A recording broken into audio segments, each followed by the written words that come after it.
जय सप्तशृंगी माता. मित्रांनो, आज आपण या व्हिडिओमध्ये सप्तशृंगी माता वणीमध्ये का प्रकट झाली व कशासाठी प्रकट झाली याची माहिती या व्हिडिओमध्ये घेणार आहोत.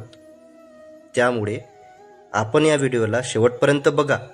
व्हिडिओ आवडल्यास व्हिडिओला लाईक करा, चॅनलला सबस्क्राईब करा आणि व्हिडिओला शेअर करा, ज्यामुळे हा व्हिडिओ प्रत्येकापर्यंत पोहोचेल आणि त्यांनाही व्हिडिओ बघता येईल.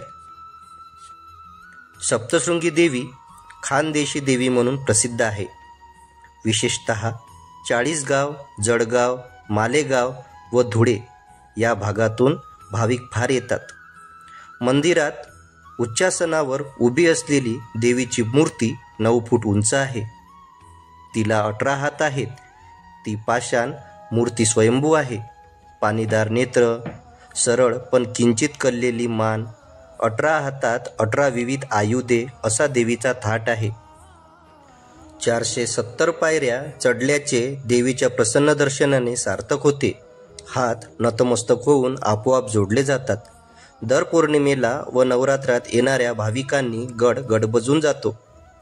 चैत्री पौर्णिमेला सुमारे 1 लाखाच्या वर भाविक गोळा होतात. मोठी यात्रा भरते. जत्रेचा आनंद भक्तगण लुटतात. देवीचा गाभारा ओटीचे खण, नारळ व साड्यांनी भरून जातो. महिषासुराचा वध करण्यासाठी मार्कंडेय ऋषींनी यज्ञ केला होता. त्या यज्ञातून देवी प्रकट झाली होती. सिंहासनावर आरूढ झालेल्या देवीच्या 18 हातात निरनिराळी अस्त्रे होती. तिने त्या राक्षसाचा निष्पात केला. म्हणून या देवीला महिषासुरमर्दिनी असेही म्हणतात.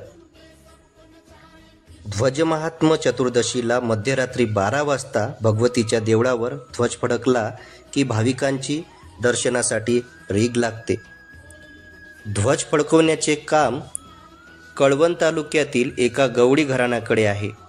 ध्वज नेणारा कोठून कसा जातो, एवढ्या उंचीवर ध्वज कसा लावतो व त्याचे नवे कोरे कपडे कसे फाटतात याचे त्यालाही आकलन होत नाही.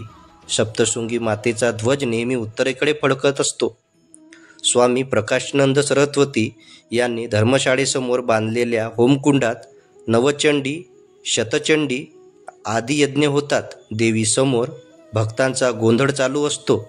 भगवती नवसास पावते म्हणून भक्तांचा सतत ओघ येते असतो. विशेषतः पुत्रप्राप्तीसाठी स्त्रिया नवस करतात. तसेच इतर पीडा टळावी म्हणून देवीकडे साकडे घालतात.